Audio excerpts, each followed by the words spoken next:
আপনার মনে কখনো হতাশা কাজ করবে না, হতাশা বাঁধবে না, কারণ আপনার সাথে এক মহাশক্তিধরের কানেক্টিভিটি আছে। তিনি কে বলুন তো আওয়াজ করে? তিনি আল্লাহ। হতাশা আসবে না। এই যে আমাদের জাতীয় জীবনের এখন সবচাইতে বড় বড় সমস্যাগুলোর যদি আমরা লিস্ট করি, একটা বড় সমস্যা হচ্ছে ডিপ্রেশন, তাই না? আমরা ডিপ্রেশনে ভুগি না? আপনাদের ডিপ্রেশন হয় কখনো? আচ্ছা, ডিপ্রেশন কাকে বলে আগে বলে। ডিপ্রেশন হচ্ছে আপনার আর আপনার রবের মাঝে যে দূরত্ব, এটার নাম ডিপ্রেশন। আই রিপিট, আমার আর আমার রবের মাঝে যে গ্যাপ, আমাদের সম্পর্কের যে দূরত্ব, এটার নাম কি? ডিপ্রেশন। আপনি যত আল্লাহর সাথে সম্পর্ক জোরদার করতে পারবেন, ডিপ্রেশন আপনার থেকে দৌড়ে পালাবে। এজন্য আমাদের বিশ্বাসীদের জীবনে কোনো ডিপ্রেশন নাই। আছে? আমাদের ডিকশনারিতে কোনো ডিপ্রেশন আছে বলেন তো? আমাদের সাথে আল্লাহর সম্পর্ক কেমন বলেন? মজবুত? আলহামদুলিল্লাহ পড়ুন সবাই। তাহলে ডিপ্রেশন হচ্ছে আপনার আর আপনার রবের মাঝে যে দূরত্ব, এই দূরত্ব দূর করে দেন, ডিপ্রেশন আপনিই পালাবে। দ্বিতীয় হিজরিতে যে বদরের যুদ্ধ হলো, সে বদরের যুদ্ধে ইবনে মাসউদ রাদিয়াল্লাহু তাআলা আনহু তিনি বর্ণনা করেন যে আল্লাহ রাসূল সাল্লাল্লাহু আলাইহি ওয়াসাল্লাম আগামীকাল যুদ্ধ এর আগের দিন রাতে তিনি হাত তুলে এরকম দোয়া করতেছিলেন। আমরা তো এইভাবে দোয়া করি। আল্লাহর হাবিব সাল্লাল্লাহু আলাইহি ওয়া আলিহি ওয়াসাল্লাম তিনি দোয়া করতে করতে ইমোশনালি হাত এরকম উঁচু করে, হাত্তা ইউরা বায়াদু ইবতাইহি, বগলে শুভ্রতা দেখা যাচ্ছিল, উনি দোয়া করতেছিলেন, আল্লাহুম্মা আনজিজ লি মা ওয়া'আতানি, আল্লাহুম্মা আতিনি মা ওয়া'আতানি, আল্লাহ তুমি যে বিজয় দিবে বলে প্রতিশ্রুতি করেছিল, ওই বিজয় আমাদেরকে দাও, ওই ভিক্টরি আমাদেরকে দাও। দোয়া করছিলেন। সাইয়েদনা আলী রাদিয়াল্লাহু তাআলা আনহু উনি বর্ণনা করছেন যে বদরের যুদ্ধের আগের রাতে আমরা সবাই ঘুমোচ্ছিলাম, কিন্তু রাসূল সাল্লাল্লাহু আলাইহি ওয়াসাল্লামকে দেখলাম যে না, উনি হাত তুলে শুধু আল্লাহর কাছে কান্না করছেন, দোয়া করছেন। আবু বকর রাদিয়াল্লাহু তাআলা আনহু উনি বলেন যে আমি যে দেখলাম যে তিনি ফজর পর্যন্ত দোয়া চালিয়েই যাচ্ছিলেন, দোয়া চালিয়েই যাচ্ছিলেন, দোয়া কন্টিনিউ করছিলেন তিনি। এবং দোয়া করতে করতে রাসূল সাল্লাল্লাহু আলাইহি ওয়াসাল্লাম এতটাই ইমোশনাল হয়ে গেলেন যে ওনার গায়ের চাদরটা নিচে পড়ে গেল। আবু বকর রাদিয়াল্লাহু তাআলা আনহু যে বলেন, ইয়া নবী আল্লাহ, কাফাকা মুনাশাদাতুকা রাব্বাক ফাইন্নাহু সায়ুনজিজু লাকা মা ওয়া'দাক। হে নবী, যথেষ্ট, এনাফ ইজ এনাফ, অনেক হয়েছে নবী, আন্না, আর কাঁদতে হবে না, আপনার রব আপনাকে ভিক্টরি বা বিজয় দান করবেন ইনশাআল্লাহ। তাহলে দেখেন, যুদ্ধের আগের রাতে সেনাপ্রধান কি করে? এই কৌশল ওই কৌশল, কোন দিক দিয়ে অ্যাটাক করা যাবে, ওয়ার স্ট্র্যাটেজি ঠিক করে, তার সাথে যারা আছে তাদের সাথে পরামর্শ করে। কিন্তু রাসূল সাল্লাল্লাহু আলাইহি ওয়াসাল্লাম সব কিছু সেট করে দিয়ে কার সাথে কানেক্টিভিটি করেছেন বলুন তো? আল্লাহর সাথে। This is called God centric mindset, Allah centric mindset. আমার হৃদয়টা সবসময় কার সাথে জুড়ে থাকবে? আল্লাহর সাথে। কারণ উনি ছাড়া আমার কোনো ঠিকানাই নাই। আমরা যে কোনো পরিস্থিতিতে যেভাবেই থাকি না কেন, আমরা বিপদে আপদে সবসময় ভরসা রাখবো কার উপর? এটাই হচ্ছে গড সেন্ট্রিক বা আল্লাহ সেন্ট্রিক মাইন্ডসেট। রাসূল সাল্লাল্লাহু আলাইহি ওয়াসাল্লামের একটা আদাত, তিনি যখন যুবক মক্কায় এক ইয়ামানি লোক ব্যবসা করতে এসে তার প্রোডাক্ট বিক্রি করার পরে, আস ইবনে ওয়াইল নামে এক লোকের কাছে বিক্রি করার পরে যখন দাম চাইতে গেল, আস বলে, আরে বেটা, আমরা মক্কার সন্তান, আমরা দাম দিব না। তো সে ভাবলো হয়তো আমার সাথে ঠাট্টা করেছে, হজের মৌসুম যাক, বেচাকেনা শেষ করে যাওয়ার পথে দামটা নিয়ে যাব। সে ফেরার দিন আবার গেল যে আমার তো জিনিসের দামটা আপনি দিলেন না। সে বলে, আমরা এই ভূখণ্ডের মালিক, আমরা দাম দেই না, এটা তো বড় জুলুম। সে কান্নাকাটি শুরু করলো। তার এই কান্নাকাটি দেখে আল্লাহ রাসূল সাল্লাল্লাহু আলাইহি ওয়াসাল্লাম ওনার চাচা জুবাইর ইবনে আব্দুল মুত্তালিব সহ ইয়াং স্টার যারা আছে, দ্য ইয়ুথ অব মক্কা, তাদের সবাইকে নিয়ে একটা সোসাইটি করলেন। এই যে আমরা হালাফুল ফুদুলের নাম শুনি না, যেটা বাংলায় আমরা কি বলি? হিলফুল ফুজুল। এই নামে তো অনেক সংগঠন আছে বাংলাদেশে, কি বলেন? যুবকরা কোনো সংগঠন করলে কমনলি এই নামটা পছন্দ করে, হিলফুল ফুজুল। আসলে এটার মূল নাম ছিল হালাফুল মুত্তাইয়িবিন। তিব মানে হচ্ছে রং। রাসূল সাল্লাল্লাহু আলাইহি ওয়াসাল্লাম সবাই মিলে, তখন জাহিলি যুগে একটা কালচার ছিল, বালতি ভর্তি রঙের ভেতরে হাত ঢুকিয়ে দিত, দিয়ে এই রং সমেত হাতটা তারা পাথরের মধ্যে লাগাতো, সবার হাত ওইখানে দিত, মানে আমরা হাতে হাত রেখে কমিটেড, আমরা ঐক্যবদ্ধ হলাম। সেখান থেকে হয়েছে হালাফুল মুত্তাইয়িবিন, থেকে হালাফুল ফুদুল। ওনারা বলল যে না, আমরা সবাই থাকবো মা আল মাজলুমি দিদ্দা যালিম, আমরা মজলুমের পক্ষে থাকবো, জালেমের বিপক্ষে থাকবো। এবং যেই প্রতিজ্ঞা ওই কাজ। সবাই মিলে আস ইবনে ওয়াইলকে ধরলো, তার কাছ থেকে টাকা আদায় করে ওই ইয়ামানি ব্যবসায়ীর কাছে পৌঁছে দিয়ে তিনি মাজলুমকে সহায়তা করেছেন। সুবহানাল্লাহ। এবং এই টেন্ডেন্সি, এই জুলুম, চাঁদাবাজি যেগুলো ছিল মক্কার জমিনে, রাসূল সাল্লাল্লাহু আলাইহি ওয়াসাল্লাম এই সোশ্যাল রিফর্মের মাধ্যমে এটাকে সংস্কার করেছেন। তাহলে এই যে রিফর্ম সেন্ট্রিক আমাদের হইতে হবে। আমাদের সমাজেও এখন চাঁদাবাজি আছে না নাই বলেন? খুন খারাপি আছে না নাই, সামাজিক অনাচার, তাহলে ঐক্যবদ্ধ হইতে হবে আমাদেরকে রিফর্মের জন্য। যুবক যারা আমরা আছি, যাদেরকে আল্লাহ আমাদের বলার সুযোগ দিয়েছে, লেখার সুযোগ দিয়েছে, ফিল্ডে কাজের সুযোগ দিয়েছে, আমরা সবসময় মজলুমের পক্ষে থাকব, আমরা সবসময় জালেমের বিপক্ষে থাকব। আমাদের নীরবতা আর আমাদের নিশ্চুপ থাকাই জালিমদেরকে আরো বড় বড় জালিম বানিয়েছে। এজন্য নাহনু মাআল মাজলুম দিদ্দাল জালিম, এটা হচ্ছে আমাদের স্লোগান। আমরা কাদের সাথে? মজলুমের সাথে। আওয়াজ করে বলেন, কার সাথে? ইত্তাকু দাওয়াতাল মাজলুম। রাসূল সাল্লাল্লাহু আলাইহি ওয়াসাল্লাম বলেন, তোমরা মাজলুমের কান্নাকে ভয় করো, কেননা মাজলুমের কান্না আর আল্লাহর মাঝে কোনো ফারাক থাকে না, কোনো পর্দা থাকে না, বদদোয়া করলেই কবুল হয়ে যায়। তাহলে এভাবে রাসূলুল্লাহ সাল্লাল্লাহু আলাইহি ওয়া আলিহি ওয়াসাল্লাম তিনি সোশ্যাল রিফর্ম করেছেন। আমরা যদি ওনার পলিটিক্যাল রিফর্মের দিকে তাকাই, তাহলে দেখব যে আমরা যদি কনস্টিটিউশন অফ মদিনার কথা বলি, মদিনার কনস্টিটিউশন, এটা কিন্তু রাসূল সাল্লাল্লাহু আলাইহি ওয়াসাল্লাম করেছেন। মদিনা চার্টার, এত চমৎকার চার্টার পৃথিবী আর দেখেনি। ওইটা থেকেই এখন সব গোটা বিশ্বের সংবিধান। এই যে আমাদের সংবিধান সংস্কার কমিশন আছে না একটা, নিশ্চয়ই তারা ওইটা থেকে অনেক বেনিফিটেড হতে পারবেন। আমাদের যে মদিনা চার্টার রাসূল সাল্লাল্লাহু আলাইহি ওয়াসাল্লাম নিজে করা, এবং এটা একটা ইনক্লুসিভ চার্টার ছিল। মুসলিম, পেগানস, জুইশ, সব ধর্মের মানুষকে নিয়ে তিনি মদিনাতে ওয়ান উম্মা ঘোষণা দিয়েছিলেন। One Umma, we are one উম্মা। হোক তুমি পেগান মুশরিক, হোক তুমি জুইশ মানে ইহুদি, হোক তুমি মুসলিম, তুমি যেই ধর্মের হও না কেন, মদিনাকে রক্ষা করতে যে আমরা সবাই মিলে উম্মা ওয়াহেদা, আমরা সবাই মিলে কি উম্মা ওয়াহেদা। পৃথিবীর অনেক দেশ এই আইডিওলজিকে ধারণ করে হু হু করে এগিয়ে গিয়েছে। মালয়েশিয়াতে 3টা রেস, আমি তো প্রায় 1 যুগ ওখানে, আমার 2টা ডিগ্রি ওখান থেকে, মাস্টার্স পিএইচডি। সো আমি কাছ থেকে তাদেরকে দেখার সুযোগ পেয়েছি। ওখানে মালয়েরা আছে, তামিলরা আছে, চাইনিজরা আছে, 3 জাতি মিলে ওদের স্লোগান হচ্ছে সাতু মালয়েশিয়া। মালয় ভাষায় সাতু মানে হচ্ছে ওয়ান, মালয় ভাষায় সাতু মানে কি ওয়ান। সাতু মালয়েশিয়া মানে আমরা হতে পারি চাইনিজ, হতে পারি তামিল, কিংবা হতে পারি মালয় ভূমিপুত্রা, কিন্তু সবাই মিলে দেশের স্বার্থে আমরা সবাই কি এক। এটাই লাগবে আমাদের নতুন বাংলাদেশে। জুলাই আপরাইজিং এর পরে আমাদের এই ঐক্যবদ্ধ থাকার বাংলাদেশ আমরা চাই কি চাই না বলেন? সাম্রাজ্যবাদকে রুখে দিতে, যে কোনো ষড়যন্ত্রকে রুখে দিতে ঐক্যবদ্ধ থাকার কোনো বিকল্প নাই, ঠিক কিনা বলেন?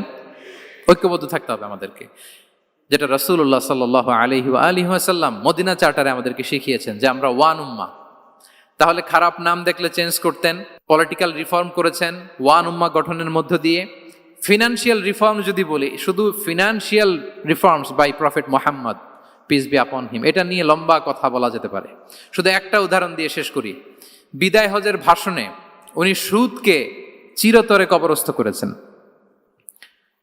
সুদকে চিরতরে কবরস্থ করেছেন, এবং এটা অন্যের জন্য না, নিজের ঘর দিয়ে শুরু করেছেন। উনি বলেছেন যে এ হানাহানি রক্তপাত এটা বন্ধ, আমার গোত্রের একটা এরকম রক্তের দাবি আছে, এটা আমি শেষ ঘোষণা করলাম। এরপর বললেন যে সুদ কবর দিলাম, অন্য জায়গা থেকে না, আমার পরিবার থেকে। রাসূল সাল্লাল্লাহু আলাইহি ওয়াসাল্লামের চাচা স্বয়ং আব্বাস রাদিয়াল্লাহু তাআলা আনহুর অনেক সুদের ট্রানজাকশন ছিল, ইন্টারেস্ট, সুদের ব্যবসা ছিল। রাসূল সাল্লাল্লাহু আলাইহি ওয়াসাল্লাম বলেন আজকে থেকে এই সুদ আমি চিরতরে মাটির নিচে কবর দিয়ে দিলাম। আল্লাহু আকবার। দেখেন সোশ্যাল রিফর্ম। তাহলে পরিবর্তন করতে হলে আগে নিজের ঘর থেকে, আগে কোত্থেকে? নাকি ওই ফ্যামিলি থেকে? হ্যাঁ, আমাদের মধ্যে যেটা হয়, আমরা ওয়াজ নসিহত বা ভালো কথা শুনলেই এটাকে ধরে নিই যে এটা ওর জন্য, ওর জন্য, মানে প্রত্যেকটা ওয়াজই যে আমার জন্য হইতে পারে, প্রত্যেকটা নসিহাতের যে প্রাইম অডিয়েন্স আমি হইতে পারি, এইটা আমাদের মাথায় কেন যেন আসে না। আমরা কোনো ভালো নসিহত শুনলে আমরা ভাবি এটা আসলে সমাজে দরকার, ওর দরকার, আমার ভাইয়ের দরকার, কিন্তু এটা যে আমার দরকার, প্রতিটা নাসিহাতের প্রথম অডিয়েন্স হওয়া দরকার কে? আমি নিজে। তাহলে পরিবর্তন শুরু করতে হবে নিজ থেকে। ওর এই সমস্যা, ওর এই সমস্যা, ওর এটা, আরে মিয়া তোমার কি সমস্যা ওইটা বলো। শুধু ওর ওর না দেখে নিজেরটাও দেখতে হবে। দেখেন অন্যের দিকে 1 আঙ্গুল দেখালে নিজের দিকে কয় আঙ্গুল যায় বলেন তো? এই যে নিজের দিকে কিন্তু 3টা। আমি যদি এরকম করি তা আমার দিকে আসে 3টা। এজন্য নিজ থেকে, নিজের ফ্যামিলি থেকে আমরা সংস্কার শুরু করব। কি বলেন? ওমরে ফারুক রাদিয়াল্লাহু তাআলা আনহু যখন ফ্যামিলি মিটিংয়ে বসতেন, উনি ওনার সন্তানদেরকে বলতেন, শোনো, তোমরা খলিফাতুল মুসলিমিন, আমিরুল মুমিনিনের সন্তান, তোমাদের কোনো বাজে কাজ যদি সমাজে আসে, তোমাদের কোনো অন্যায় যদি আমার কানে আসে, অন্যের জন্য যা শাস্তি তোমাদের জন্য হবে ডবল শাস্তি। ওমরে ফারুক সন্তানদেরকে বলতেন, তোমরা যদি কোনো ভুল করো, একটা যদি হদ কায়েম করা লাগে এমন অন্যায় যদি করো, একটা হচ্ছে আল্লাহর দেয়া হদ, আর একটা হবে আমি উমরের দেয়া হদ। কারণ আমার মতো খলিফাতুল মুসলিমিনের সন্তান হয়ে এই পাপ তুমি কেন করলে? দেখেন অন্যের বাচ্চা কি করছে, অন্যের, আমাদের তো ওই মেয়েটার সমস্যা, ওনার ছেলের সমস্যা, এগুলো আমার ছেলের যে কি অবস্থা, আমার পরিবারের যে কি হালাত, আমার স্ত্রীর যে কি দশা, ওইটা নিয়ে আমরা ভ্রুক্ষেপ করি না বা চিন্তা করি না। তাহলে সম্মানিত সুধীমণ্ডলী, আমরা পরিবর্তন শুরু করবো কোত্থেকে? অন্যের বাড়িঘর থেকে নাকি? হ্যাঁ, কোত্থেকে? নিজ থেকে। আল্লাহ তাআলা আমাদেরকে তৌফিক দান করুক। 5 নম্বরে হচ্ছে ওপেন মাইন্ডেড। আমার প্রিয় নবী বলেন ওপেন মাইন্ডেড ছিলেন না ন্যারো মাইন্ডেড? সবাই বলবেন, গ্যালারির সবাই আওয়াজ করে, তিনি ওপেন মাইন্ডেড না ন্যারো মাইন্ডেড ছিলেন? রাসূলুল্লাহ সাল্লাল্লাহু আলাইহি ওয়াসাল্লাম ওপেন মাইন্ডেড ছিলেন। যে কেউ ওনাকে অ্যাপ্রোচ করতেন পারতেন easily, he was very approachable. ছোট বড় আবাল বৃদ্ধ বনিতা ওনার সাথে কথা বলতে স্বাচ্ছন্দ্য বোধ করতো, ভয় পেত না। এজন্য সিরাতের পরতে পরতে দেখবেন এক শিশু এসে প্রশ্ন করে, নারী এসে প্রশ্ন করে, বৃদ্ধ এসে প্রশ্ন করে, বন্ধু এসে প্রশ্ন করে, শত্রু এসে কনভারসেশন করে, সবাই এসে ওনার সাথে কথা বলতে পারতো। সুবহানাল্লাহ। এবং এগুলো উনি অ্যাকোমোডেট করতে পারতেন। কি করতে পারতেন? অ্যাকোমোডেট করতেন। ছোট্ট একটা উদাহরণ দেই, আসির আল হালাবিয়া থেকে নেয়া একটা বিখ্যাত সিরাতের গ্রন্থ। বদরের যুদ্ধে রাসূল সাল্লাল্লাহু আলাইহি ওয়াসাল্লাম বদরের মাঠে সেনা ক্যাম্প স্থাপন করলেন। কি ক্যাম্প? সেনা ক্যাম্প স্থাপন করলেন।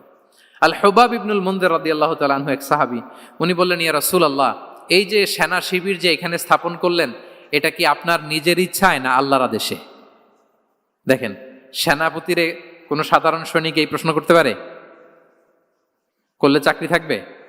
কিন্তু রাসূল সাল্লাল্লাহু আলাইহি ওয়াসাল্লামের কাছে সাহস নিয়ে আল হুবাব ইবনুল মুনজির বলে, ইয়া রাসূলুল্লাহ, এই যে সেনা শিবির স্থাপন করলেন, এটা কি আপনার ইচ্ছায় নাকি এটা ওয়াহী?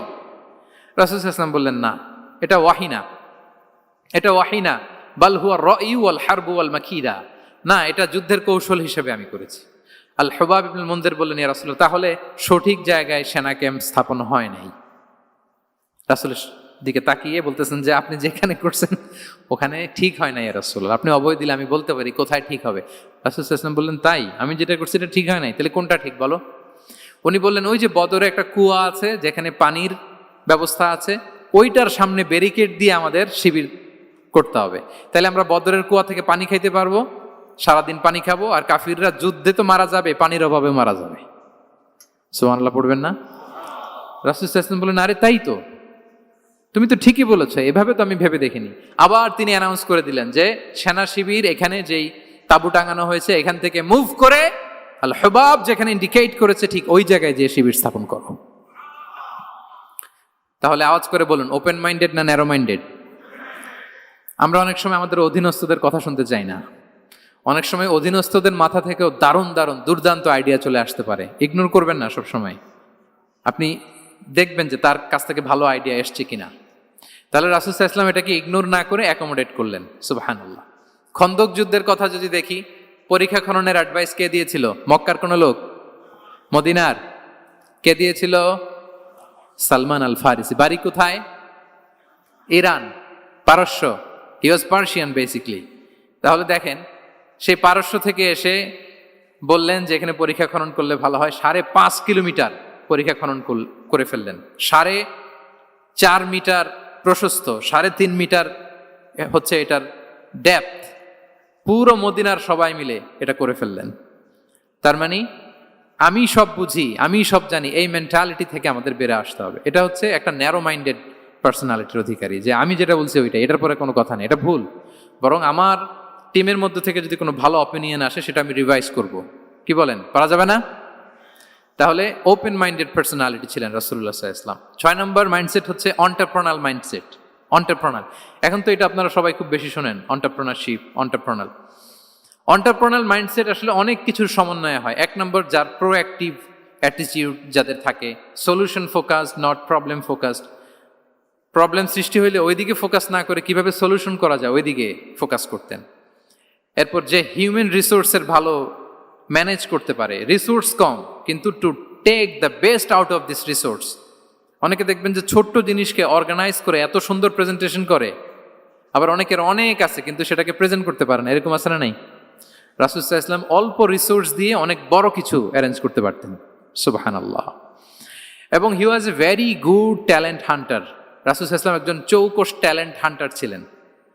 হি was a very good observer. সাহাবীদের কার কি ট্যালেন্ট এটা তিনি নোট করতেন। যার যে দক্ষতা তাকে তার ওই দক্ষতা দিয়ে ইসলামের সেবা করতে উৎসাহ দিতেন।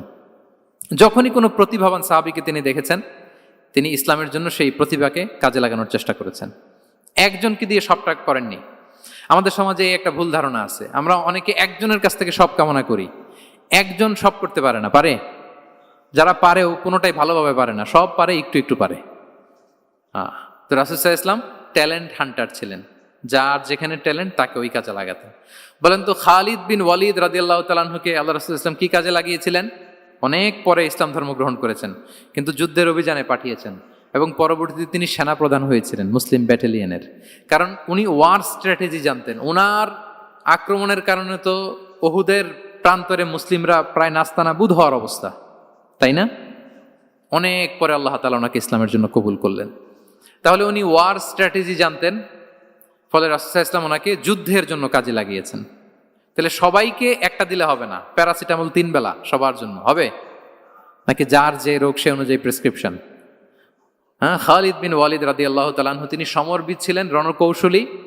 ওনাকে বানিয়েছেন সেনাপ্রধান। আওয়াজ করে বলুন, কি প্রধান? উনি সেনাপ্রধান হয়েছিলেন। আচ্ছা, আপনারা হাসান বিন সাবিত রাদিয়াল্লাহু তাআলা আনহুর নাম শুনেছেন নিশ্চয়ই। ওনাকেও তো যুদ্ধের ময়দানে পাঠিয়েছেন না? ওনারা পাঠিয়েছেন। ওনারা দিয়ে কি করছেন বলেন?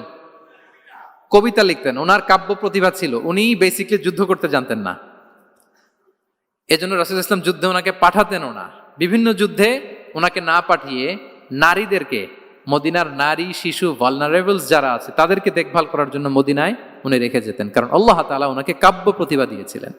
ওনার এক এক কবিতা পড়লে গায়ের লোম খাড়া হয়ে যায়। You will have goosebumps, literally আপনার গায়ের পশম দাঁড়িয়ে যাবে। এবং উনি ওনার কবিতা দিয়ে মুসলিমদেরকে, সাহাবীদেরকে উজ্জীবিত করতেন।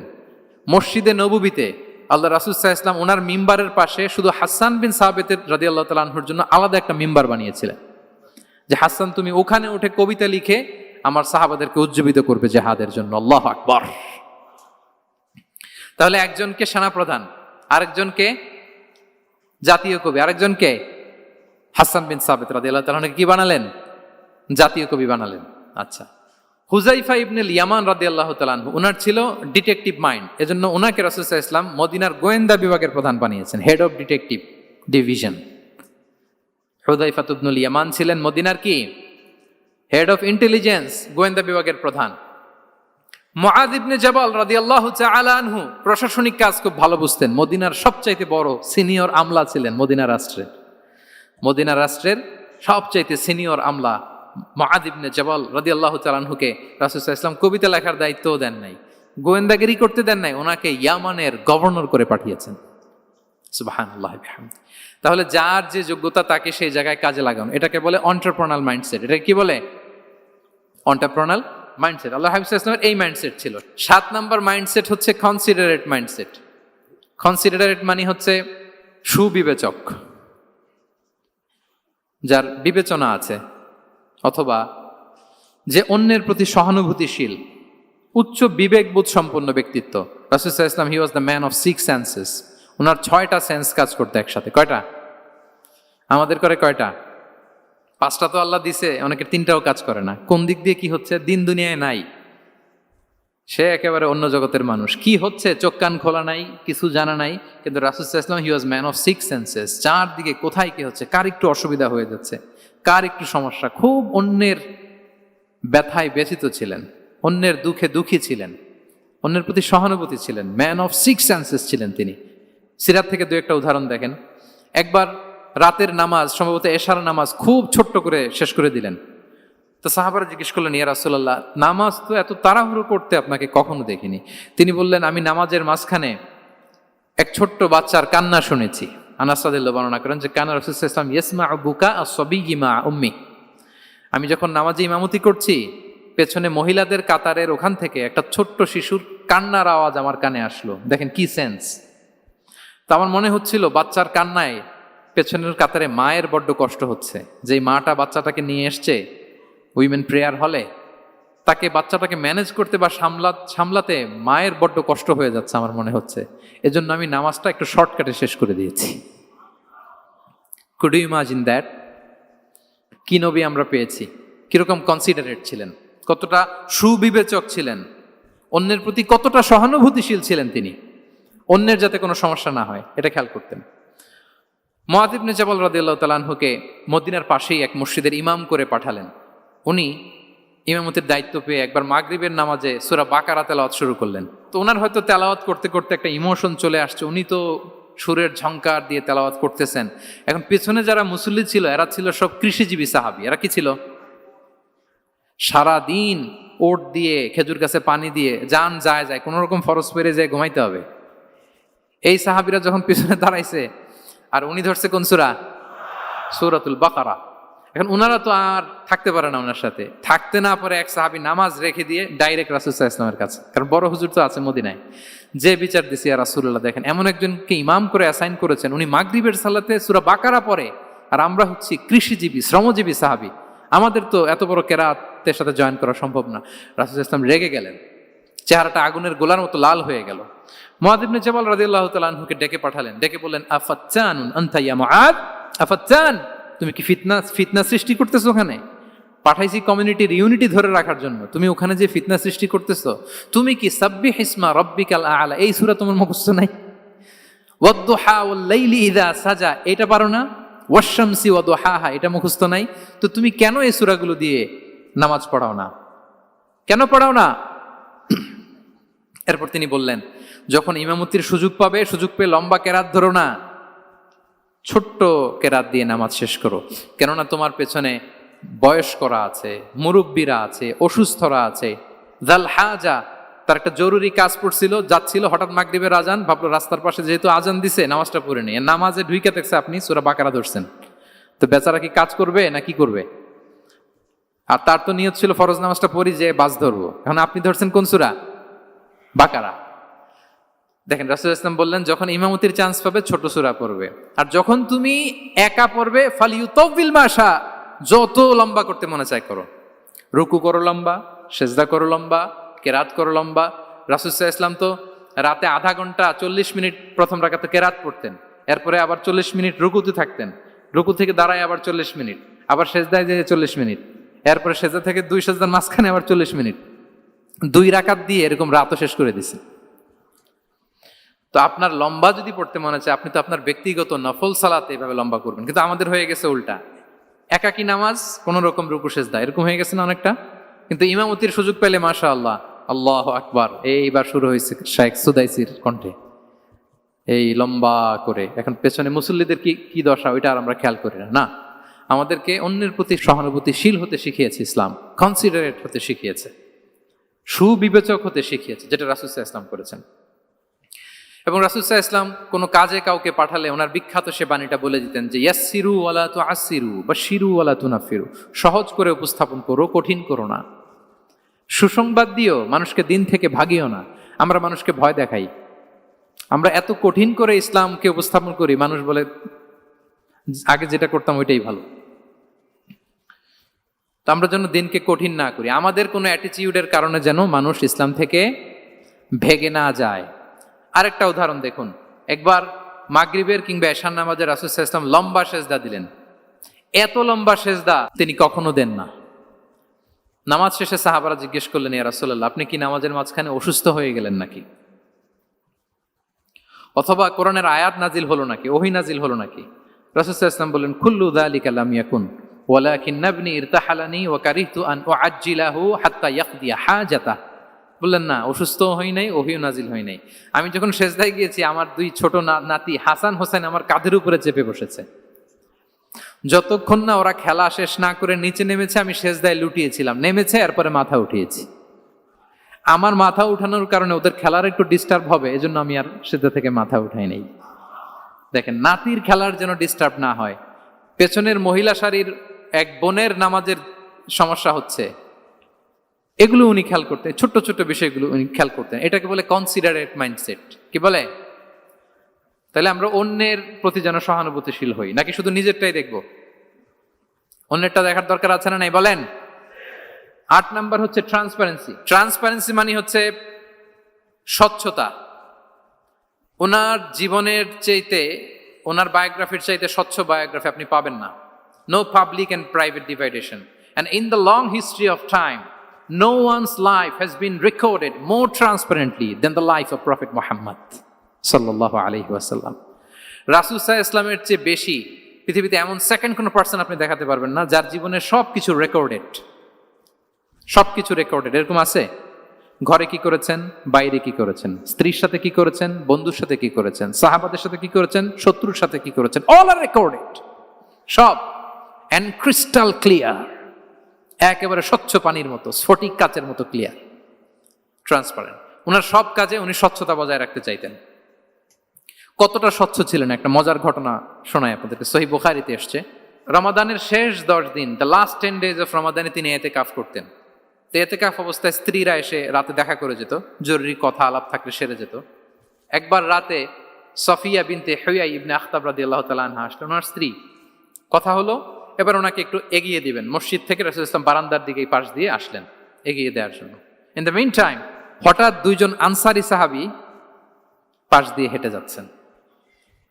রাসূল সাল্লাল্লাহু আলাইহি ওয়াসাল্লাম আম্মাজানকে বিদায় দিবেন এখানে। হঠাৎ করে তিনি আওয়াজ করে বললেন, আলা রিসলিকুমা, এই দাঁড়াও। ওই সাহাবী 2জন রাসূল সাল্লাল্লাহু আলাইহি ওয়াসাল্লামের সাথে কে এটা টের পায় নাই, বুঝতে পারে নাই। বোরকায় আবৃত কোন এক নারী দেখে রাসূল আর ওই নারীকে দেখে তারা আরো দ্রুত গতিতে হাঁটতে শুরু করে দিচ্ছে, আমরা চলে যাই এখান থেকে। দেখেন রাসূল সাল্লাল্লাহু আলাইহি ওয়াসাল্লাম নিজের অবস্থানকে ট্রান্সপারেন্ট করার জন্য বললেন, আলা রিসলিকুমা, দাঁড়াও। দাঁড়ালেন। তখন রাসূল সাল্লাল্লাহু আলাইহি ওয়াসাল্লাম বললেন যে, ইন্নাহা উম্মুকুম সফিয়া, আমার পাশে যাকে দেখতে পাচ্ছ বলে দেয়া ভালো যে সে কিন্তু অন্য কোনো নারী নয়, সে তোমাদের মা উম্মুল মুমিনিন সফিয়া। সাহাবারা বলে, সুবহানাল্লাহ ইয়া রাসূলুল্লাহ, ইয়া রাসূলুল্লাহ, এ কেমন কথা? আপনি কেন আমাদের কাছে জবাবদিহি করতে যাচ্ছেন বা ক্লারিফাই করছেন? আপনার পাশে কোনো নারী এত রাতে যদি দাঁড়িয়ে থাকে, তিনি তো আমাদের মাদের মধ্যে থেকেই তো একজন হবেন, কেন আপনি বলতেছেন? তখন রাসূল সাল্লাল্লাহু আলাইহি ওয়াসাল্লাম বললেন যে, না, ইন্না শাইতানা ইয়াজরি মিনাল ইনসানি মাজরাদ দাম, শয়তান মানুষের রগে রগে চলাচল করে। ওয়া ইন্নী খাশিতু আইয়ুকযিফা ফি কুলুবিকুমা শাররান, আরেক বর্ণনায় আছে শাইআন, আমার ভয় হয় হয়তো শয়তান কোনো সন্দেহের উদ্রেক তোমাদের হৃদয়ে ঢুকাই দিতে পারে। সুবহানাল্লাহ। এজন্য আমি ক্লিয়ার করে দিলাম, এটা আমার বউ, আমার স্ত্রী, তোমাদের মা সফিয়া। 2জন সাহাবী যদি চলে যায়, এমন হতেই পারতো বাড়িতে যে একজন আরেকজনকে জিজ্ঞেস করতে পারতো যে, আচ্ছা নবীর পাশে যে কালো বোরকা পরা মহিলাটা ছিল দেখছো না, এটা কে? তখন একজন হয়তো বলতো, কে আর হবে, আমাদের মাই তো হবে, কোনো এক মা। আরেকজন বলবে, আমাদের উম্মুল মুমিনের কেউ ছিল নাকি অন্য কেউ? এরকম একটা হুট করে সন্দেহের উদ্রেক মাথায় আসতে পারে না যে ওনার স্ত্রী ছিল না অন্য কেউ ছিল? আসতে পারে কি পারে না বলেন? ওই সন্দেহের অবকাশটুকু রাসূল সাল্লাল্লাহু আলাইহি ওয়াসাল্লাম রাখেন নাই। উনি বলে দিলেন যে, এটা তোমাদের মা, এটা সফিয়া। এই সন্দেহের অবকাশের কোনো সুযোগ নাই। তাহলে রাসূল সাল্লাল্লাহু আলাইহি ওয়াসাল্লামের পুরো লাইফ ছিল ট্রান্সপারেন্ট, একেবারে স্বচ্ছ। তাহলে রাসূল সাল্লাল্লাহু আলাইহি ওয়াসাল্লামের লাইফ তিনি কত স্বচ্ছতার সাথে কাটিয়েছেন, এটা ক্লিয়ার না আমাদের সাথে? Transparent mindset.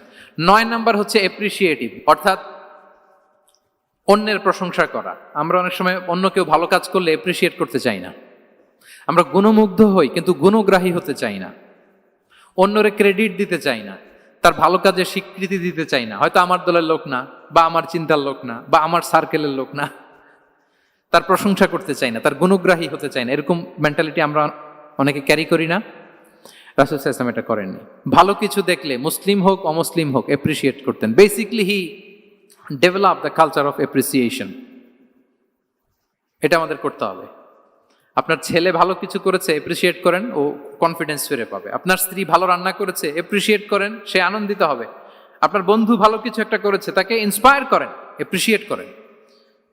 রাসূল সাল্লাল্লাহু আলাইহি ওয়াসাল্লাম একবার এক বৈঠকে 8 জন সাহাবীকে 8টা কমপ্লিমেন্ট দিয়েছেন, 8টা অ্যাপ্রিসিয়েশন দিয়েছেন। তিনি বলেছেন, আরহামু উম্মতি বি উম্মতি আবু বকর। দেখেন 8 জন সাহাবীর 8টা গুণের বর্ণনা দিচ্ছেন। তিনি বললেন, আমার উম্মতের মধ্যে সবচাইতে রহম দিলের সাহাবী হচ্ছে কে? আবু বকর রাদিয়াল্লাহু তাআলা। এত রহম দিলের ছিলেন, উনি যখন আল্লাহ রাসূল সাল্লাল্লাহু আলাইহি ওয়াসাল্লামের ইন্তেকালের পরে মসজিদে নববীতে যখন নামাজে দাঁড়াতেন, কান্নার চোটে উনি কেরাতই পড়তে পারতেন না। কমপ্লেন করতো সাহাবারা যে, আমরা তো কেরাত বুঝি না, একটু স্পষ্ট করে পড়েন, কান্না একটু থামান। কেন কাঁদতেন? কারণ উনি যখন নামাজে দাঁড়াতেন, ওনার ফিলিংসটা হতো এরকম যে, কাইফা আকুমু মাকামা রাসূলিল্লাহ, আমি রাসূলের জায়গায় কিভাবে দাঁড়াই? এখানে তো আমার রাসূল দাঁড়িয়ে ইমামতি করেছেন, আমি নবীর জায়গায় দাঁড়িয়ে কিভাবে নামাজটা পড়াই? এই অনুভব থেকে উনি যে কাঁদতে শুরু করতেন, এই কান্নার ধাক্কায় উনি আর তেলাওয়াতই আগাতে পারতেন না। আরহামু উম্মতি বিউম্মতি আবু বকর, আমার উম্মতের মধ্যে সবচাইতে রহম দিলের হচ্ছেন আবু বকর। ও আসাদ্দুহুম ফি আমরিল্লাহি ওমর, দেখেন প্রশংসা করতেছেন। আর আমার উম্মতের মধ্যে আল্লাহর দিন বাস্তবায়নে সবচাইতে কঠোর হচ্ছে ওমর। মুনাফিকরা ওনাকে জমের মতো ভয় পেত, ইভেন শয়তান ভয় পেত। রাসূল সাল্লাল্লাহু আলাইহি ওয়াসাল্লাম বলেন, ওমর তুমি যদি এই রাস্তা দিয়ে হাঁটো, শয়তান যদি দেখতে পায়, শয়তান এই রাস্তা রেখে দিয়ে অন্য কোনো রাস্তা থাকলে ওইটা দিয়ে হাঁটে। সুবহানাল্লাহি ওয়া বিহামদিহি। আমাদের অনেক সময় এমন হয় না যে আমাদের বাচ্চারা, ছেলেমেয়েরা খেতে চায় না, আমাদের নাতি নাতনিরা খেতে চায় না, মায়েরা খাবার নিয়ে পেছনে পেছনে ঘুরে, আর তখন ভয় দেখায়, এই রাত্রিবেলা তাড়াতাড়ি খাও, ওই যে বাঘ আসবে বাঘ, বিড়াল আসবে বিড়াল, তাড়াতাড়ি না খেলে কিন্তু ভূত আসবে ভূত, এরকম বলেন আপনারা? বলেন না? এই দায়িত্ব তো আপনাদের কাঁধে থাকে না তো? ওই যে আমাদের বোনরা বলতে পারবে, বোনরা খাবার নিয়ে ঠিকই রাত্রিবেলায় বাচ্চাদের পেছনে পেছনে এরকম দৌড়াতে হয়। তো কি বলতে হয় যে এই ভূত আসলো ভূত, ওই যে বিড়াল আসলো বিড়াল, কুকুর আসলো, এইগুলো বললে বাচ্চারা আবার ভয় পায়, তাড়াতাড়ি করে খায়। তো মদিনাতেও মদিনার বাচ্চারা খেতে চাইতো না। তো খেতে না চাইলে মায়েরা ভূত আসতেছে, ভাল্লুক আসতেছে, এগুলো না বলে বলতো, হা হুয়া ইয়াতি উমর, ইয়াতি উমর, তাড়াতাড়ি খাও তাড়াতাড়ি খাও, ওই যে ওমর আসতেছে ওমর। সুবহানাল্লাহি ওয়া বিহামদিহি। ওয়া আশাদ্দুহুম ফি আমরিল্লাহি উমর, আল্লাহর দিন বাস্তবায়নে সবচেয়ে কঠোর ছিলেন ওমর রাদিয়াল্লাহু তাআলা আনহু। ওয়া আসদাকুহুম হায়াআন উসমান, সবচেয়ে লাজুক সাহাবী ছিলেন উসমান রাদিয়াল্লাহু তাআলা। শুধু অর্থ বলে যাই। ওয়া আকরাউহুম লিকিতাবিল্লাহি উবাই ইবনে কাব, সবচেয়ে কোরআনের ভালো কিরাত পড়তে পারতেন উবাই ইবনে কাব। আফরাদুহুম যায়েদ ইবনে সাবিত, উত্তরাধিকার বন্টনের নীতিমালা ফারায়েজের জ্ঞান ছিল যায়েদ ইবনে সাবিত রাদিয়াল্লাহু তাআলা। ওয়া আ'লামুহুম বিল হালালি ওয়াল হারামি মুআদ ইবনে জাবাল, এই উম্মতের হালাল হারামের স্পেশালিস্ট সাহাবী হচ্ছেন মুআদ ইবনে জাবাল। আলা ওয়া ইন্না লিকুল্লি উম্মাতিন আমিনান ওয়া আমিনা হাদিহিল উম্মাহ আবু উবাইদা ইবনুল জাররাহ, সব উম্মতের একজন বিশ্বস্ত লোক থাকে, এই উম্মতের সবচাইতে বিশ্বস্ত লোক হচ্ছে আবু উবাইদা ইবনুল জাররাহ। দেখেন ৮ জন সাহাবীর ৮টা গুণের কথা বললেন। আচ্ছা, রাসূল সাল্লাল্লাহু আলাইহি ওয়াসাল্লাম যখন সাহাবীদের প্রশংসা করেছেন, ওই সাহাবীদের কেমন লেগেছে বলেন তো? ফিলিংসটা ভালো লেগেছে না? হৃদয়ে জুড়িয়েছে, ইন্সপায়ার্ড হয়েছেন, মোটিভেটেড হয়েছেন। সাহাবীদের মধ্যে সবচাইতে সুরেলা গলার কণ্ঠের অধিকারী ছিলেন আবু মুসা আল আশআরী রাদিয়াল্লাহু তাআলা আনহু। তো রাসূল সাল্লাল্লাহু আলাইহি ওয়াসাল্লাম একবার রাত্রিবেলা তার বাসার পাশ দিয়ে যাচ্ছিলেন, দীর্ঘ সময় ওনার কণ্ঠের তেলাওয়াত শুনলেন। পরের দিন সকালে বললেন যে, আবু মুসা তুমি তো চমৎকার গলায় তেলাওয়াত করো। আবু মুসা বলে, ইয়া রাসূলুল্লাহ আমি তো কোনোদিন আপনার সামনে দাঁড়িয়ে তেলাওয়াত করি না, আপনি কি করে জানলেন? রাসূল সাল্লাল্লাহু আলাইহি ওয়াসাল্লাম বললেন, গত রাতে তুমি যখন তেলাওয়াত করছিলে, আমি তোমার ঘরের পাশ দিয়ে যাচ্ছিলাম, আমি মনোযোগ দিয়ে শুনেছি। আবু মুসা বলে, ইয়া রাসূলুল্লাহ আপনি আমার তেলাওয়াত শুনতেছেন, ওইটা জানলে তো আমি ফজর পর্যন্ত তেলাওয়াত চালিয়ে যেতাম, হাত্তাল ফাজর আমি তেলাওয়াত চালিয়ে যেতাম ইয়া রাসূলুল্লাহ। আল্লাহ রাসূল সাল্লাল্লাহু আলাইহি ওয়াসাল্লাম তখন বললেন, লাকাদ উতিতা মিজমারান মিন মাজামিরি আলি দাউদ, হে আবু মুসা, দাউদ আলাইহিস সালামের গলায় আল্লাহ তাআলা যেমনি সুরের ঝংকার দিয়েছেন, এই উম্মতের মধ্যে তোমার গলায় আল্লাহ সেই সুরের লহরী ঢেলে দিয়েছে। বলেন এই এপ্রিসিয়েশন যখন রাসূলের মুখ থেকে পাইলো কেমন লাগবে ওনার? এখানে ধরেন আপনি কেউ হাফেজে কোরআন শেখ সুদাইস যদি বলে যে মাশাআল্লাহ মাশাআল্লাহ আনতা কারিউল কুররা, আপনাকে যদি এটা বলে কেমন লাগবে আপনার? হ্যাঁ, সারা দুনিয়া তো এটা বলে বেড়াবেন যে শেখ সুদাইস আমার রেসিটেশনের প্রশংসা করেছে, খাবার ইমাম আমার প্রশংসা এপ্রিসিয়েট করেছে। আর স্বয়ং রাসূলুল্লাহ সাল্লাল্লাহু আলাইহি ওয়াসাল্লাম যখন বলে তোমার গলায় আল্লাহ সুরের ঝংকার ঢেলে দিয়েছে, তখন ওনার কেমন লেগেছে? এজন্য আপনার ছেলে মেয়ে, স্ত্রী, বন্ধু, আপনার সার্কেলের কেউ কোনো ভালো কাজ করলে কৃপণতা করবেন না, এপ্রিসিয়েট করুন। রাসূল সাল্লাল্লাহু আলাইহি ওয়াসাল্লাম এপ্রিসিয়েশন আমাদেরকে শিখিয়েছেন। ইভেন মুখাইরেক নামে এক ইহুদি ছিল, মদিনার সব ইহুদিরা বিট্রে করেছে, কিন্তু এই মুখাইরেক নামে এক ইহুদি উহুদের যুদ্ধে মুসলিমদের পক্ষে লড়াই করে নিহত হয়েছে। সে তার কথা রেখেছে। মুসলিম সাহাবীদের শহীদদের লাশের সাথে যখন এই ইহুদি তার লাশও আনা হলো, রাসূল সাল্লাল্লাহু আলাইহি ওয়াসাল্লাম তার দিকে তাকায় বললেন, মুখাইরিক খায়রু ইয়াহুদ, মুখাইরিক is the best among Jewish. তিনি বললেন মুখাইরিক, এই পৃথিবীতে যত ইহুদি আছে এখানকার ইহুদিদের মধ্যে মুখাইরিক হচ্ছে সবচেয়ে শ্রেষ্ঠ ইহুদি। দেখেন মুখাইরিক কোন ধর্মের ছিলেন? মুসলিম নাকি? কোন ধর্মের? ইহুদি হওয়ার পরেও তাকে এপ্রিসিয়েশন করতে রাসূল সাল্লাল্লাহু আলাইহি ওয়াসাল্লাম ভুলেন নাই। তাহলে আমরা যেন এপ্রিসিয়েটিভ মাইন্ডসেটের অধিকারী হই। 10 নম্বরে হচ্ছে ফ্লেক্সিবল, মানে কোনো বিষয়ে খুব অনড় হয়ে থাকা, এটা রাসূল সাল্লাল্লাহু আলাইহি ওয়াসাল্লাম ছিলেন না। ফ্লেক্সিবল ছিলেন। আমরা অনেক সময় বলি না যে ভাই আপনি কি 9টায় আসতে পারবেন না 10টায়, বলে আমি ফ্লেক্সিবল উইথ দিস, মানে যেটা বলবেন আমার সমস্যা, এরকম ইজি গোয়িং ছিলেন উনি। গো ধরে থাকতেন না, যে কোনো পরিস্থিতিকে সামলে নিতেন। ফ্লেক্সিবল হচ্ছে যে কোনো পরিবেশ পরিস্থিতির সাথে নিজেকে মানিয়ে নেওয়া, খাপ খাওয়া, নিজেকে সামলে নেওয়া, সলিউশন বের করে ফেলা, এটা রাসূল সাল্লাল্লাহু আলাইহি ওয়াসাল্লামের ছিল। এটাকে বলে ফ্লেক্সিবল মাইন্ডসেট। নাজরানের 60 জন খ্রিস্টান পাদ্রী এসেছিল মদিনায় দেখা করতে। এখন এত মানুষকে সম্মানিত মেহমান উনি কোথায় বসতে দিবেন, পরামর্শ করলেন কোথায় বসতে দেওয়া যায়। এক সাহাবী বলে আমার কাছে কিছু খেজুর পাতা আছে, ওটা বিছায়া একটা জায়গা করি ওখানে বসি। রাসূল সাল্লাল্লাহু আলাইহি ওয়াসাল্লাম বললেন না, দামি মেহমান, এটা হয়। আরেকজন বলে বিকেল বেলায় তো সূর্য পড়ে যাবে, পাহাড়ের ছায়ায় উহুদ পাহাড়ের ওই পাশে যেয়ে বসি। রাসূল সাল্লাল্লাহু আলাইহি ওয়াসাল্লাম বললেন না, এটাও তো হয় না। বলতে বলতে ওই 60 জন পাদ্রী চলেই আসছেন এই মানে বিদেশি মেহমান, ফরেন ডেলিগেশন। কি করবেন, রাসূল সাল্লাল্লাহু আলাইহি ওয়াসাল্লাম 60 জনকে মসজিদে নববীর ভেতরে নিয়ে বসালেন, মসজিদে নববীর ভেতরে বসালেন। এবং সিরাত ইবনে ইসহাকে এসেছে যে তখন ওদের আবার ইবাদতের সময় হয়েছে, রাসূল সাল্লাল্লাহু আলাইহি ওয়াসাল্লাম তাদেরকে ইবাদতেরও সুযোগ দিয়েছেন। তাদের কিবলা পূর্ব দিকে, তারা পূর্ব দিকে হয়ে 60 জন ওখানে ইবাদত করেছে, তাদের ধর্ম রীতি অনুযায়ী সালাত আদায় করছে। দেখেন কতটা ফ্লেক্সিবল ছিলেন রাসূল সাল্লাল্লাহু আলাইহি ওয়াসাল্লাম। ফজরের সালাতের পরে ঘরে ঢুকেই আম্মাজান আয়েশাকে জিজ্ঞেস করতেন কোনো খাবার আছে। আম্মাজান আয়েশা যদি বলতেন আছে, তিনি সেটা খেতেন। কোনোদিন যদি বলতেন না ইয়া রাসূলুল্লাহ ঘরে তো খাবার নাই, তখন রাসূল সাল্লাল্লাহু আলাইহি ওয়াসাল্লাম বলতেন ফা ইন্নী সাইম, অসুবিধা নাই, খাবার যেহেতু নাই আমি রোজা রেখে দিলাম। কত ইজি গোয়িং। আচ্ছা আমরা হলে কি করতাম বলেন তো? ফজরের পরে ঘরে গেছেন, আপনি বড় সাহেব না, এবার যাওয়ার পরে জিজ্ঞেস করছেন কে আছে খাবার দাও, যদি বলে ঘরে কিছু নাই, কি বলবেন দেখি, কয়েকটা উত্তর আসুক। হ্যাঁ, খবর আছে? এই তো যদি আমরা আলহামদুলিল্লাহ বলি, that is called easy going and flexible mindset. এটাই হওয়া উচিত।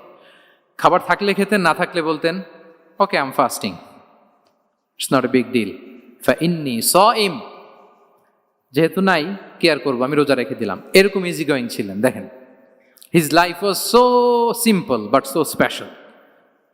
মুহাম্মদ সাল্লাল্লাহু আলাইহি ওয়াসাল্লাম তাহলে ফ্লেক্সিবল ছিলেন। 11 নাম্বার হচ্ছে অপটিমিস্টিক মাইন্ডসেটের অধিকারী ছিলেন। অপটিমিস্টিক, প্যাসিমিস্টিক ছিলেন না, মানে ইতিবাচক চিন্তা করতেন সবসময়। কি চিন্তা করতেন?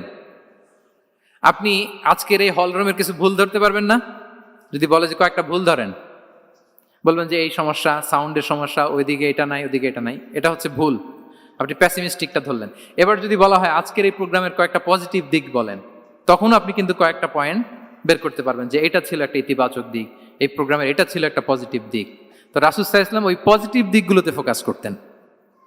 Come back positive, not go back negative. রাসূল সাল্লাল্লাহু আলাইহি ওয়াসাল্লামের কাছে এসে যদি কেউ বলতো ইয়া রাসূলুল্লাহ আমি খুব অসুস্থ, রাসূল সাল্লাল্লাহু আলাইহি ওয়াসাল্লাম বলতেন লা বাসা আলাইকা তুহুরুন ইনশাআল্লাহ। ইয়া রাসূলুল্লাহ আমি অসুস্থ, রাসূল সাল্লাল্লাহু আলাইহি ওয়াসাল্লাম বলতেন আরে don't worry, it will cleanse up you from your sins if Allah wish, ইনশাআল্লাহ এতে তোমার যে গুনাহ টুনা আছে, পাপ আছে, এই পাপগুলোকে আল্লাহ তাআলা এই অসুস্থতা দিয়ে মোচন করে দিচ্ছেন। পড়েন সুবহানাল্লাহ। তাহলে আপনি অসুস্থতার মধ্যে একটু হালকা হলেন না, যে জ্বরে ভুগতেছি কিন্তু এই জ্বরে নাকি আমার গুনাহ মাফ হয়ে যায়। পেটের ব্যথায় আক্রান্ত, মাথা ব্যথায় আক্রান্ত, কিন্তু এটাতে নাকি আল্লাহ আমার পাপ মোচন করে দেয়, তাহলে একটু ভাল লাগবে না?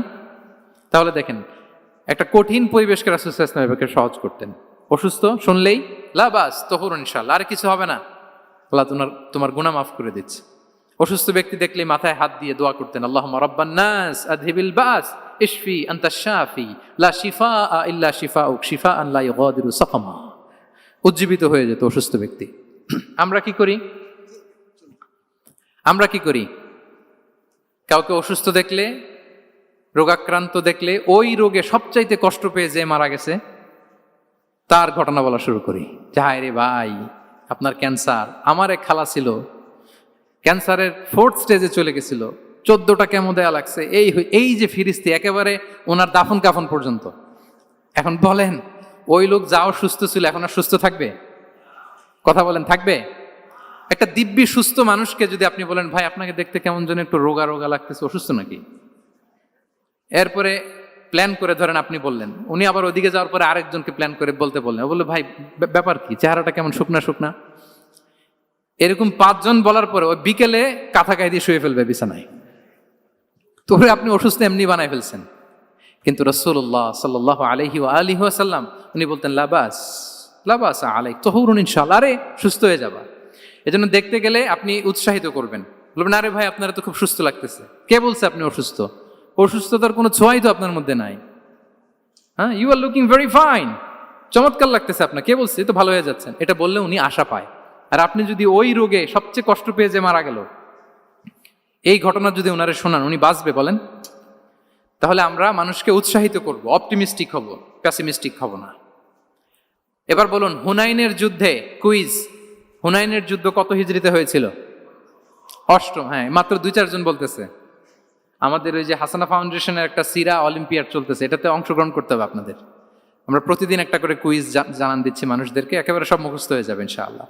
তাহলে অষ্টম হিজরিতে হাওয়াজিন বনু সাকিব গোত্রের বিশাল ব্যাটালিয়ন নিয়ে ওরা আসছে, এবং ওরা আসছে যে আমরা শুধু একা যাব না, আমাদের স্ত্রী, বাচ্চা কাচ্চা, আমাদের যার ঘরে যত সম্পদ আছে সব নিয়ে মরুভূমিতে যাব। এটা নিয়ে যাব কেন? সবার মধ্যে যেন ইন্সপিরেশন আসে যে যদি আমরা হারি, আমরা সব শেষ, আমাদের সম্পদও নিয়ে যাবে। আর এগুলো রক্ষার জন্য হলেও মোহাম্মদের বিরুদ্ধে আমাদেরকে জয়লাভ করতে হবে। কি টেকনিক দেখেন! সব যখন নিয়ে দাঁড়াইছে বিশাল বাহিনী, এক সাহাবী এসে বলল, ইয়া রাসূলুল্লাহ, কালকে তো আমাদের খবর আছে, এই বাহিনীকে আমরা কি করে পরাস্ত করবো? ইয়া রাসূলুল্লাহ, এসে দেখুন, পাহাড় থেকে দেখুন কত বিশাল বাহিনী। রাসূল সাল্লাল্লাহু আলাইহি ওয়াসাল্লাম দেখা মাত্রই বললেন, তিলকা গনিমাতুল মুসলিমিনা গাদান ইনশাআল্লাহ। আরবি যারা বোঝেন, যে it will be the war booty for the Muslim community tomorrow ইনশাআল্লাহ। আরে এগুলো তো আমরা সব গনিমত আকারে ব্যাগে কইরা মদিনায় নিয়ে যাবো। এই যুদ্ধে জয়লাভ করে যা আছে এগুলো উটে করে ওয়ার বুটি হিসেবে মদিনায় নিয়ে যাব। বলার সাথে সাথে সাহাবীদের সব ভয় দূর হয়ে গেল, আবার প্রাণ ফিরে পেলেন, সজীব হয়ে উঠলেন, উজ্জীবিত হলেন। তাহলে আমরা অপটিমিস্টিক হব, আমরা ইতিবাচক চিন্তা করব। এবং ইসলাম আল্লাহ তাআলার ব্যাপারেও আমাদেরকে ইতিবাচক ধারণা রাখতে উৎসাহিত করে। হাদিসে কুদসিতে আল্লাহ বলেন, আনা ইনদা যান্নি আবিদি বি, আমার বান্দার নিকট আমি তেমন, আমার বান্দা আমার ব্যাপারে ঠিক যেমন ধারণা করে। আপনি যদি ধারণা করেন আল্লাহ দয়ালু, ঠিকই আল্লাহ তাআলাকে দয়ালু পাবেন। এখন বলেন, আল্লাহর ব্যাপারে কার ধারণা কেমন? আল্লাহ তাআলা খুব প্রতিশোধ পরায়ণ না? প্রচন্ড রাগী, আমাদের সবাইকে জাহান্নামে দেওয়ার জন্য বসে আছেন না? তাহলে কি ধারণা বলেন তো? তিনি দয়াময়, তিনি মেহেরবান, তিনি আমাদেরকে অবশ্যই ক্ষমা করবেন। এই বিশ্বাস আল্লাহর প্রতি আমাদের সবার আছে তো? এই বিশ্বাস যদি থাকে, ঠিকই আল্লাহ তাআলাকে রহমান রাহিম হিসেবেই আপনি পাবেন। লাস্ট হচ্ছে রেজিলিয়েন্ট। শেষ, I am going to conclude my speech today. Resilient হচ্ছে যাকে থামানো যায় না, আনস্টপেবল। সংকট কাটিয়ে ঘুরে দাঁড়ানোর সামর্থ্য যার থাকে তাকে বলে রেজিলিয়েন্ট। লেগে থাকার মানসিকতা, টিকে থাকার যোগ্যতা, সহজে হার না মানার যে অ্যাটিটিউড, এটাকে বলে রেজিলিয়েন্ট মাইন্ডসেট। রাসূল সাল্লাল্লাহু আলাইহি ওয়াসাল্লামকে আল্লাহ তাআলা এই মাইন্ডসেট দিয়েছিলেন। ওনাকে হারাইতে পারছে কেউ? জীবনের সাথে এটা সেট করে নেন যে আমি কখনো হারি না, আমি হয় জিতি নয় শিখি। আমি কখনো হয় জিতি নয় শিখি। এই মাইন্ডসেট যদি গ্রো করেন, আপনার হারাইতে পারবে কেউ? পারবে না। রাসূল সাল্লাল্লাহু আলাইহি ওয়াসাল্লাম, he was unstoppable, having unbelievable সাবর।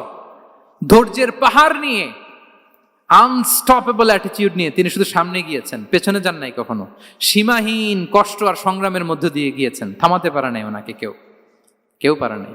ইয়াতিম হিসেবে জন্মগ্রহণ করলেন, পৃথিবীর আলো দেখবার আগে বাবাকে হারালেন, ছোট বয়সে মাকে হারালেন, পরে দাদাকে হারালেন, এরপর চাচাকে হারালেন। শিয়াবে আবি তালেবে জেল খেটেছেন 3 বছর। Physical torture, mental torture, life threat, হত্যা করার ষড়যন্ত্র হয়েছে। আল্লাহ তাআলা বলেছেন আজ রাতে হিজরত করো।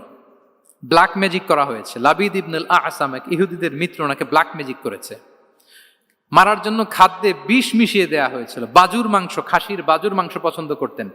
খাইবারের এক ইহুদি নারী এই ছাগলের এই মাংসের মধ্যে বিষ দিয়েছিলেন। ইহুদিদের পক্ষ থেকে betray, treachery, conspiracy and what not, কি বাকি ছিল বলেন? ষড়যন্ত্রের এমন কোনো ধরন ছিল না যেটা তারা বাকি রেখেছে। কিন্তু রাসূল সাল্লাল্লাহু আলাইহি ওয়াসাল্লামকে কি থামানো গিয়েছিল? বলেন, থামানো গিয়েছিল? গোটা বিশ্বব্যাপী উনি ছড়িয়ে দিয়েছিলেন লা ইলাহা মুহাম্মাদুর, so nothing can stop him. আমাদের যে লক্ষ্য, ওই লক্ষ্য পানে আমরা পৌঁছবই, আমাদেরকে কোনো কিছু থামাতে পারবে না ইনশাআল্লাহ। বলেন, আমরা আমাদের লক্ষ্য পানে, মানজালে মাকসাদে দৌড়ে দৌড়ে যাব। আমাদেরকে থামিয়ে দেয়া হলে আমরা হাঁটতে থাকবো, সেখানে আমাদেরকে আঘাত করা হলে আমরা হামাগুড়ি দিয়ে সামনের দিকে যেতে থাকবো। সেখানেও থামিয়ে দেওয়ার চেষ্টা করা হলে আমরা আমাদের মঞ্জিলে মাকসিদের দিকে অপলক নেত্রে চেয়ে থাকবো। আমাদেরকে কেউ থামাতে পারবে? রেজিলিয়েন্ট, অনর, অটল, আনস্টপেবল, এই মাইন্ডসেটের অধিকারী ছিলেন। ফলেই তিনি লা ইলাহার বাণীকে গোটা বিশ্বে ছড়িয়ে দিতে পেরেছেন। তাহলে আমরা রেজিলিয়েন্ট হতে চাই কি চাই না বলেন? সম্মানিত শুধু মোট কয়টা মাইন্ডসেট জানলাম? 12টা। এগুলোকে আমরা নিজেদের মধ্যে ধারণ করতে পারবো ইনশাআল্লাহ। কারণ রাসূল সাল্লাল্লাহু আলাইহি ওয়াসাল্লাম আমাদের জন্য যা নিয়ে এসেছেন ওইটাই আমাদের আঁকড়ে ধরতে হবে।